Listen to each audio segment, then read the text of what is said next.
Yo les bros et bienvenue sur la chaîne Spatule Bro. Aujourd'hui une petite vidéo. Alors t'as remarqué, j'ai sorti la vraie caméra, là je suis pas en mode webcam. Parce que là j'avais envie de de filmer un peu autrement. Pour changer. Donc j'ai sorti le GH4 pour avoir une petite image de qualité en 4K. Petit éclairage chouin.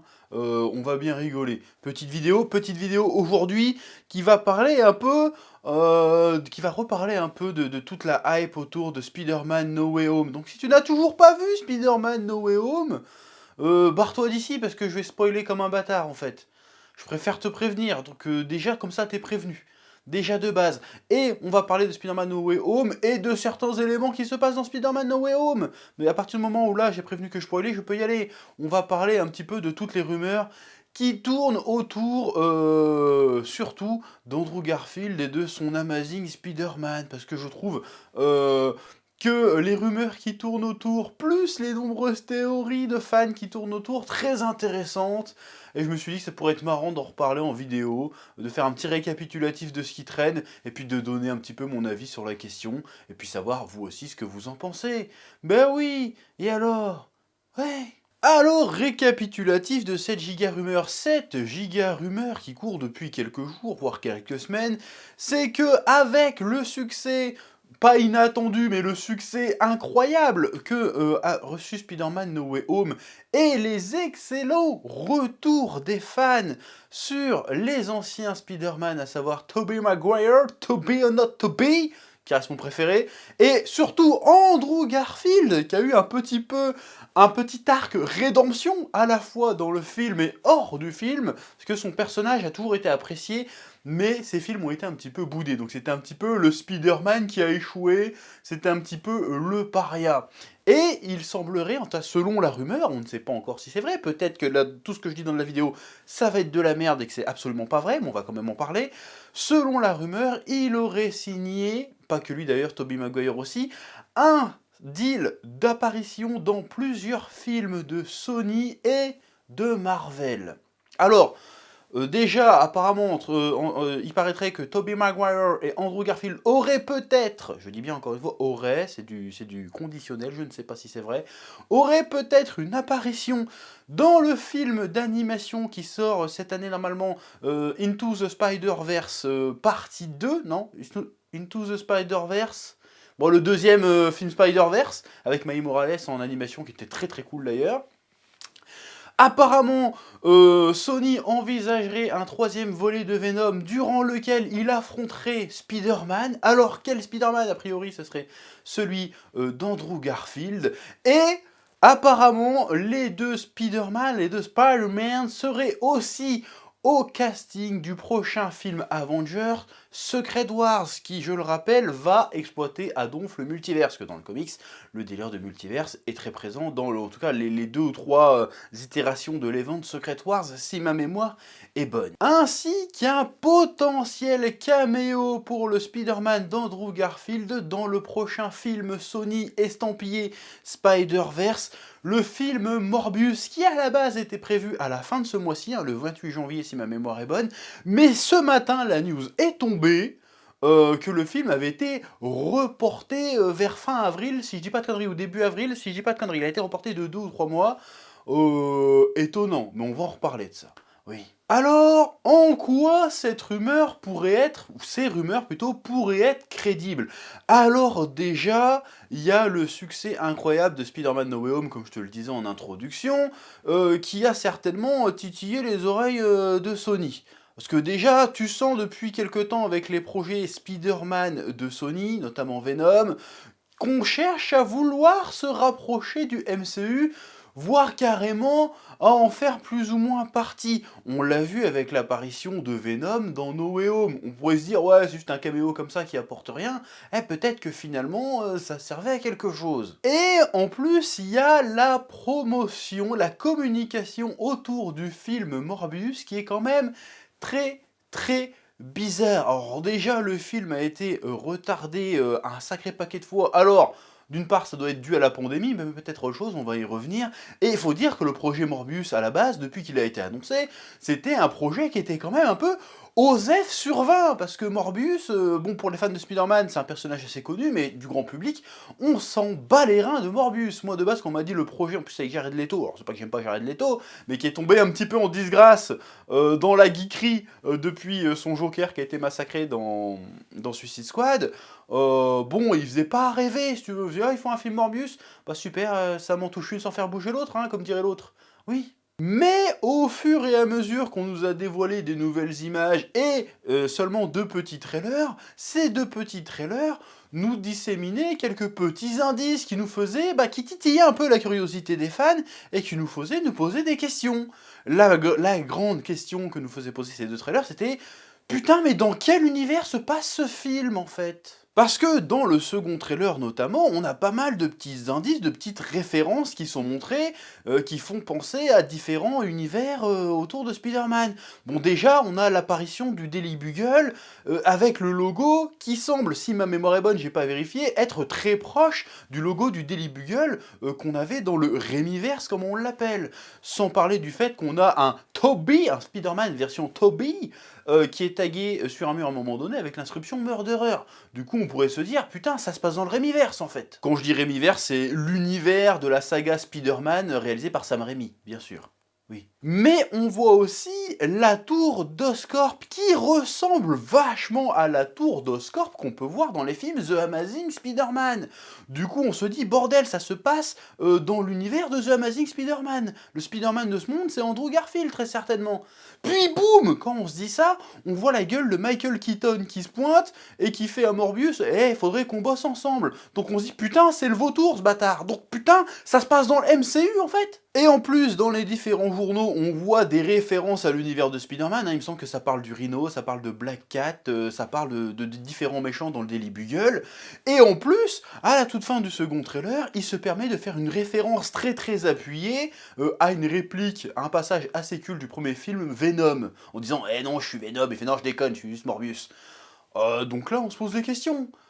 Quel est le fuck? Où ils vont avec cette histoire? Et en plus, news de dernière minute, comme je te le disais au début, ce film a été repoussé encore de quelques mois, un petit peu au dernier moment, parce que normalement, genre dans 15 jours, il sortait le bordel. Et là, non, on repousse de 2 mois.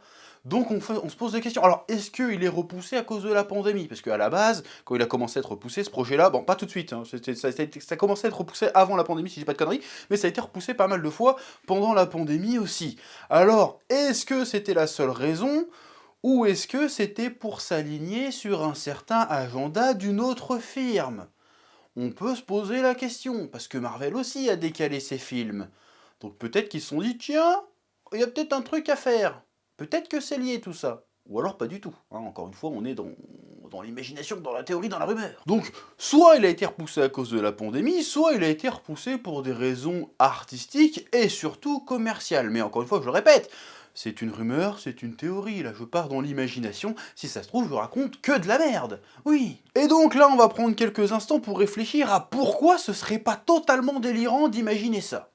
Oui. Déjà, il faut savoir que Spider-Man No Way Home est une coproduction Marvel et Sony, et que dans le cas de figure de Sony, il s'agit du plus grand succès au box-office de toute son histoire. Alors ils ont réalisé ça, non pas parce que le film a des qualités cinématographiques incroyables, parce qu'en vrai, tu prends 2 minutes pour réfléchir, le scénario il tient pas debout un instant, mais c'est pas grave. Le film est giga kiffant quand même. On assume d'avoir été des kikous avec ce film parce que ce film fait quelque chose qu'on pensait jusqu'alors impossible et qui était de l'ordre du fantasme de gros geeks de merde. Ils ont réussi à rassembler en un même film les 3 Spider-Man. C'est incroyable d'avoir réussi à faire ça. Oui. C'est pour ça que le film il explose, parce qu'il fait du fanservice de premier choix en fait. Bon, si ça serait un vrai fanservice de premier choix, le scénario derrière serait carré de ouf, et la cinématographie serait incroyable. Mais bon, voilà, en termes de fanservice, on peut difficilement faire mieux. En fait, je crois qu'il n'y a même pas eu mieux dans l'histoire des films de super-héros pour l'instant, en réalité. Oui. Et donc, ils ont réussi à réunir enfin les 3 Spider-Man dans un même film grâce à leur délire de multivers, de la chronologie, de la mythologie même, Marvel. Et on peut se penser qu'à la base, le film Morbius était censé être plus ou moins un projet un petit peu méta, qui semait le doute volontairement sur dans quel univers, dans quelle continuité il se déroulait. Hein, c'est pour ça qu'il y a des indices bizarres dans les différents trailers. En mode, vas-y, on fait notre propre délire, un monde dans lequel Spider-Man, les Sinister Six existent, mais on les voit pas, on raconte juste l'histoire de Morbius. Mais c'est possible. Mais il est plus probable qu'ils aient voulu faire de Morbius un truc qui se passe dans le même univers que Venom. Pourquoi je dis ça? Parce que dans le second trailer, il y a une référence directe à ce qui se passe dans Venom. Parce qu'il y a un flic, à un moment donné, il fait «Oui, la dernière fois qu'il y a eu un truc aussi dingue, c'était à San Francisco». Il se trouve que Venom, si je dis pas de bêtises, se déroule à San Francisco. Alors j'ai envie de te dire, hasard? Réalité? Je ne sais pas. Mais à mon avis, c'est pas un hasard. Après, autre mystère, il y a la présence de Michael Keaton. Alors, jusqu'à présent, il me semble que l'info n'est pas sortie, ou alors je suis passé à côté, mais on ne sait pas quel rôle il va jouer. Mais la temporalité du truc est assez bizarre. Donc on a tendance à se dire, bon, Michael Keaton, dans un film qui a plus ou moins un lien avec Spider-Man, on se dit, bah, il joue le vautour. Comme dans Spider-Man Homecoming, tu te dis, bon, ça doit être le vautour. Mais en même temps, on sait pas, on n'est pas sûr. Mais admettons qu'il joue le vautour, on se dit, bah ça peut pas se passer dans le même univers, du coup, il y a un truc qui est bizarre. Mais si on a suivi la série Loki et la série What If, on peut tout à fait imaginer qu'il s'agit là d'un variant du vautour du MCU dans l'univers de Sony. C'est tout à fait possible. Et peut-être qu'il s'agit simplement d'un caméo qui fait office de clin d'œil, et peut-être qu'il comptait pas exploiter le truc plus que ça. Ou bien tout ça fait partie d'un plan extrêmement bien rodé pour jouer avec le multivers du MCU et recanoniser en soum soum l'univers développé dans The Amazing Spider-Man. Ce qui me ramène à mon point de départ. Peut-être qu'il repousse le film Morbius pour s'aligner avec un certain calendrier qu'il y a chez Marvel aussi. Parce que des éléments qu'il y aurait dans le film Morbius risquent de spoiler d'autres projets Marvel qui ne seraient pas forcément tout à fait encore sortis. On peut imaginer ça. Ou alors, on peut imaginer qu'ils prennent encore un peu de temps, depuis tout ce temps, pas que cette dernière, pas que cette dernière, pas que ce dernier décalage de date, mais peut-être qu'en fait, au fur et à mesure que ils voient la hype autour de Spider-Man No Way Home avec le caméo d'Andrew Garfield et tout, ils se disent que peut-être, finalement, on va faire de Morbius un autre projet qui servirait à réintroduire l'univers de The Amazing Spider-Man en rajoutant des scènes avec une apparition, comme les rumeurs le laissent entendre, d'un Spider-Man dans le film Morbius. Et ce Spider-Man serait certainement le dernier Spider-Man en date de Sony, c'est-à-dire Andrew Garfield de The Amazing Spider-Man. Andrew Garfield, dont une rumeur court aussi sur sa participation au prochain film Venom.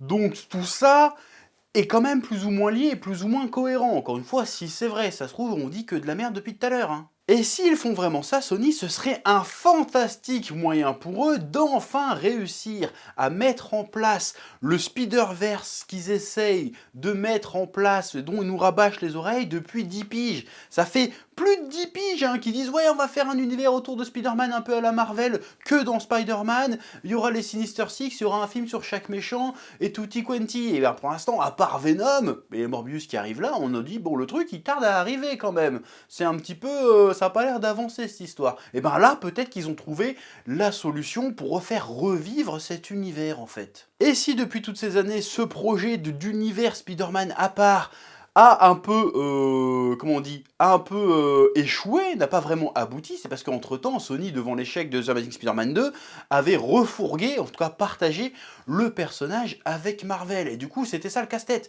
Comment faire un univers Spider-Man sans Spider-Man? Et surtout, si on fait un univers Spider-Man avec que les méchants de Spider-Man, et si jamais on veut faire un Spider-Man derrière, comment on fait sans rebooter une fois de plus le personnage et sans faire doublon et perdre le public avec le Spider-Man du MCU. Bah là, on a la solution toute trouvée en fait. Donc là, on aurait la solution, parce que vu que Andrew Garfield était canonisé dans le MCU, que oui, en fait, c'est différents univers avec différentes itérations du même personnage et d'une même histoire, donc ça veut dire qu'il pourrait continuer de manière officiellement en parallèle au MCU leur propre univers partagé Spider-Man avec un autre Spider-Man sans pour autant faire un The Amazing Spider-Man 3. Parce qu'on peut tout à fait imaginer qu'il y a une espèce de clause contractuelle entre Sony et Marvel, comme quoi Sony n'a pas le droit, tant que le personnage est prêté à Marvel, n'a pas le droit de faire un film intitulé Spider-Man, un film solo Spider-Man, ils n'ont pas le droit de le faire. En revanche, on peut tout à fait imaginer qu'il y ait une petite exception et qu'ils aient le droit de faire apparaître un Spider-Man dans d'autres films autour de d'autres personnages. Et il y a déjà eu un précédent de ça. Souviens-toi, avant que Disney rachète la Fox, il y avait un il y avait un Quicksilver dans l'univers X-Men, et il y avait un Quicksilver chez les Avengers. C'était 2 fois le même personnage, avec des arceurs différents, avec des origines différentes, mais qui n'étaient pas du tout dans la même franchise. Donc là, ça peut passer, sachant qu'en plus il y a le multiverse maintenant dans le MCU, donc on peut tout à fait imaginer que l'univers X-Men de la Fox fait partie d'un univers parallèle du multiverse du MCU en fait. Donc là, ils ont le moyen idéal pour à la fois faire leur propre délire de l'autre côté et en même temps surfer sur le succès du MCU, parce qu'en fait ça sera corrélé au MCU, même si ce n'est pas directement fait. Et ben les gens pourront associer que ah, c'est pas le même Spider-Man que chez Marvel, mais c'est celui qu'on avait vu de chez No Way Home. Du coup, on peut quand même suivre la chronologie Sony sans s'en mêler les pinceaux avec la chronologie Marvel. Parce que si tu sors 2 films Spider-Man en même temps, admettons, les gens vont pas comprendre. Alors que maintenant, on a l'explication toute trouvée. C'est génial. S'ils font vraiment ça, c'est un coup de maître en vrai. Et il faut dire aussi que le Spider-Man d'Andrew Garfield a toujours été plus ou moins un fan favorite, comme on dit dans le milieu, et que sa popularité est regrimpée en flèche. Hein, il a fait un retour fracassant avec son apparition dans No Way Home. Donc on peut tout à fait imaginer que Sony se dit tiens, on va recapitaliser là-dessus en faisant apparaître le personnage dans plusieurs autres projets. C'est vraiment pas déconnant. Je veux dire, actuellement, il y a des campagnes sur les réseaux sociaux, des hashtags et tout, pour forcer Sony ou convaincre Sony de faire un The Amazing Spider-Man 3. Mais comme je l'ai dit un petit peu avant, je pense pas que contractuellement parlant, je pense pas que ce soit possible. Mais encore une fois, faire de Spider-Man d'Andrew Garfield un espèce de Coulson, tu sais, qui apparaît dans tous les autres projets, c'est pas déconnant du tout. Et tu peux tout à fait imaginer que The Amazing Spider-Man 3, finalement, ça s'appellera peut-être The Sinister Six versus Spider-Man. Ça serait pas un film centré sur Spider-Man, mais sur les Sinister Six avec Spider-Man en méchant. Enfin, en gentil, mais ça serait le méchant de... T'as compris. Ça serait pas con. Bon, après, si tout ça se fait vraiment... Évidemment, artistiquement, si c'est du level de Venom, bon, ça va pas voler bien haut, mais en termes de fandom et en termes de gros sous, ça peut être un putain de braquage. Et même si c'est du niveau de qualité de Venom, on va quand même aller le voir, parce qu'on est des gros pigeons à un moment donné, mais en même temps on est des gros kikous, mais en même temps on va kiffer d'aller voir un film comme ça. Parce que ça risque d'être incroyable, même si ça va être décevant, on va kiffer. Et tu sais pourquoi? Parce que je pense que même si c'est pas des films très ouf, c'est des films qui font plaisir, et j'ai beau être de base contre le fanservice bête et stupide, j'ai envie de dire que j'ai l'impression avec la période qu'on vit en ce moment, qui est quand même bien à chier, que ça fait du bien d'aller au cinéma pour s'enjailler et kiffer à nouveau comme des gamins. Ouais, je sais, c'est pas méga pertinent comme remarque, mais moi, ça m'a fait du bien. Voilà, de No Way Home, là. Pourtant, j'ai pas kiffé du tout les 2 autres Spider-Man. Les 2 premiers, là, Homecoming et Far From Home, j'ai pas kiffé du tout. Mais voilà, quand j'ai vu Topey et j'ai vu Andrew à l'écran, j'ai fait putain, mais le Père Noël existe, c'est ça que je me suis dit. C'est ça que je me suis dit, ça faisait du bien. Mais bref, là, je fais une digression. Oui. Bref, tout ça pour dire que la rumeur autour d'un retour probable d'Andrew Garfield dans le Spider-Verse de Sony, quand on y réfléchit, c'est loin d'être déconnant. Alors ça veut pas dire que c'est vrai évidemment, mais c'est loin d'être déconnant. Et ce n'est pas déconnant non plus d'imaginer que sa porte d'entrée, ou plutôt sa porte de retour dans cet univers, à ce Spider-Man, se ferait par le film Morbius. Et ce serait un super moyen, plutôt, enfin, Sony a plutôt intérêt de continuer à alimenter la rumeur, parce que cette rumeur pourrait alimenter une hype pour le projet Morbius qui jusqu'à présent était pas très élevé. Franchement, moi j'avais complètement oublié que ce film allait sortir. Pour l'instant, moi tu me dis un film sur Morbius, j'étais là en mode OSEF sur 20. Mais il faut avouer que le dernier trailer était plutôt alléchant, et si en plus c'est réellement corrélé avec le retour d'un des Spider-Man de notre enfance, j'ai envie de te dire, même si j'étais déjà bien âgé quand les Amazing Spider-Man étaient sortis, je me dis, pourquoi pas, il y a peut-être moyen de faire des trucs rigolos. Alors artistiquement, ça vaut pas un pet de lapin, mais en termes de kiff, en termes de fanservice, en termes de geekerie pure, ça peut être incroyable. Et encore une fois, faire de Morbius un succès un petit peu surprise. Parce que si les gens savent qu'il y a potentiellement un Spider-Man qui revient là-dedans, le truc il va péter les scores. Hein. Ça va être un espèce de braquage, comme pour Captain Marvel. Personne n'en avait rien à foutre de Captain Marvel avant d'avoir vu la fin d'Infinity War. Hein. Et tout le monde croyait qu'on allait voir la suite dans Captain Marvel, donc on allait le voir. Et c'était pas ouf Captain Marvel d'ailleurs. Mais c'était un autre sujet. Voilà. Donc c'était un peu mon avis, mon opinion, mon analyse de ces différentes rumeurs autour de ce Amazing Spider-Man qui pourrait faire son retour. Voilà, moi je suis curieux de savoir si c'est vrai, et si c'est vrai, eh ben, je suis très curieux et très impatient de voir ce qu'ils vont faire avec. Voilà, ça peut être vraiment le moment de la rédemption pour Sony avec Spider-Man s'ils font un truc comme ça. Parce que là c'était vraiment un acte manqué, les The Amazing Spider-Man. Il y a moyen de faire un truc cool. Et puis si en plus derrière ils réapparaissent dans Secret War encore, ça va être incroyable. On fera une vidéo pour parler de Secret War à un moment donné, certainement. Voilà. Bref, comme d'habitude, je te laisse le soin de mettre en commentaire ce que tu as pensé de cette vidéo, ce que tu as pensé de cette rumeur. Si tu as des éléments à m'apporter pour dire non, c'est de la merde ce que tu dis, machin, je t'écoute. Encore une fois, c'est vraiment une petite réflexion comme ça, au débeauté, j'ai envie de te dire. Donc c'est possible que je dis que de la grosse merde durant toute cette vidéo. Dans tous les cas, tu mets un pouce bleu, tu t'abonnes à la chaîne Spatule Bro qui vient de dépasser les 60 000 abonnés. Et road to 100K les gars, road to 100K en 2022, on tape les 100K sur Spatule Bro mon gars. Mais bien sûr, sur ce, que la passion te guide et à bientôt. Ouais.